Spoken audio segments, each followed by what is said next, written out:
दूसरे चरण का मतदान पूरा होने के बाद बीजेपी और एनडीए 2-0 से आगे चल रहे हैं। नमस्कार साथियों, मैं आपका दोस्त अशफाक अहमद और आप देख रहे हैं देशभक्त चैनल। ये मोदी जी की जो भाव भंगिमा है उससे आप पहचान सकते हैं। मोदी जी तो खैर कपड़ों से पहचानते हैं, लेकिन आप मोदी जी के चेहरे से पहचान सकते हैं कि मोदी जी का क्या चल रहा है। तो मोदी जी बोल रहे हैं कि 2 चरण के बाद भाजपा 2 विपक्ष 0, इस तरह का बात कर रहे हैं। भाजपा भी नहीं बोल रहे एक्चुअली, सॉरी, वो क्या बोल रहे हैं, एनडीए।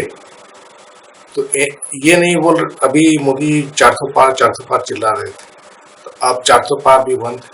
उसके बाद में भाजपा, मोदी जी बोलते थे, अब भाजपा भी नहीं, मैं मोदी की गारंटी, एक अकेला सब पर भारी, वो भी अब नहीं बोल रहे।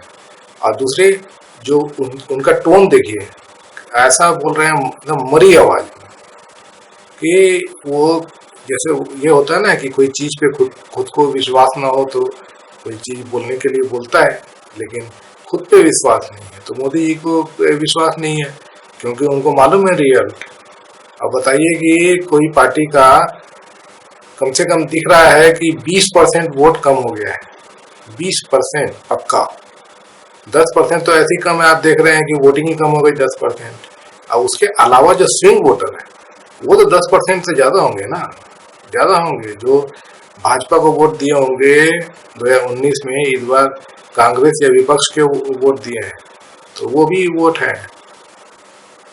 तो मतलब मोदी जी का कहानी खत्म हो चुका है, इसीलिए एकदम मरी आवाज में मोदी जी बोल रहे हैं। नहीं तो शेर जैसे दहाड़ते हैं, आप देखे हैं ना।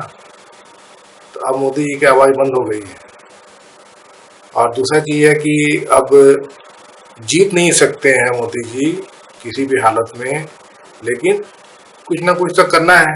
तो अभी एक इंदौर से खबर आ गई।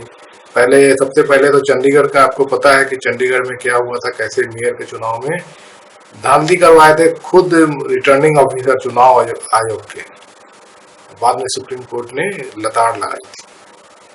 और फिर सूरत का आपने देखा कि कांग्रेस का जो उम्मीदवार था तो उसको मिला लिया भाजपा में, और उसका कैंडिडेचर ही जो है वो नामांकन ही रद्द करवा दिया गया। तो निर्विरोध जीत गए भाजपा सूरत में। अब इंदौर की खबर आई है अभी, तो इंदौर में भी वही हाल हुआ है जो सूरत में हुआ था। तो यहाँ से अक्षय बम करके थे उम्मीदवार कांग्रेस के, अब उनका 17 साल पुराना कोई रिकॉर्ड खोल दिया गया है। तो जैसे ही रिकॉर्ड खुला है तो वो बिल्कुल झोली में आ गिरे, तो जाके अपना नामांकन वापस ले लिया। और फिर मीडिया जो है, गोदी मीडिया चिल्ला रही कि इंदौर में तो अब तो ये भी निर्विरोध चुन लिए जाएंगे, कांग्रेस की तो हालत खराब है। लेकिन कांग्रेस का देखिए क्या होता है कि जितने भी उम्मीदवार खड़ी करती है कोई भी पार्टी, और खासकर इतना सबसे बड़ा चुनाव होता है जो लोकसभा का, तो वहां पर हर सीट पर एक अल्टरनेटिव उम्मीदवार भी रहता है। तो कांग्रेस दूसरा उम्मीदवार वहां पे लगा लेगी। और जनता जो है देखिए, अगर वो अक्षय बम अगर नहीं भी जीत रहे होंगे, लेकिन अब दूसरा उम्मीदवार आएगा ना, वो पक्का जीत जाएगा। जनता बहुत समझदार है, सब जानती है। तो ये सब कारगुजारी जो मोदी जी करते हैं, तो वो सब जनता समझ चुकी है। तो अब जवाब दे रही है। अब देखिए ना 2 चरण में किस तरह से वोटिंग हुई, एकदम साफ दिखता है। और आगे का भी देखिए, अभी जो 5 चरण का बचा हुआ है ना, उसमें भी वैसी जिस तरह की वोटिंग हुई है वैसे ही वोटिंग होगी। तो मोदी जी का 10 साल जो है वो जाना जाएगा कि कुशासन, एकदम मतलब कि कोई बेवकूफ से बेवकूफ आदमी को ही अगर कुर्सी पे बैठा दिया जाता, और डॉक्टर मनमोहन सिंह ने, कांग्रेस ने जो उस तरीके से पूरा सिस्टम बना दिया था हर चीज का, बस उसी को चलाता रहता, तो तरक्की होती रहती, देश चलता रहता अच्छा बढ़िया। लेकिन मोदी जी तो उनको अपना कुछ करना था, तो नोटबंदी कर दिए, गब्बर सिंह टैक्स लगा दिए, उसके बाद में काले कानून लेके आ गए, उसके बाद में तालाबंदी कर दिए।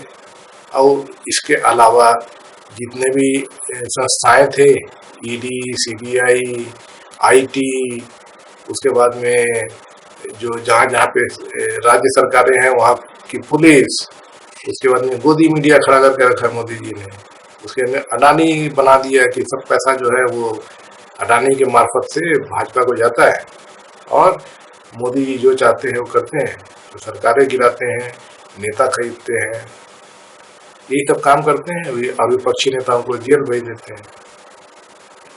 तो ये सब चल रहा है, सब जनता देख रही है, जवाब भी दे रही है। तो मोदी जी का खेल खत्म हो गया, खुद मोदी जी के चेहरे से दिखता है।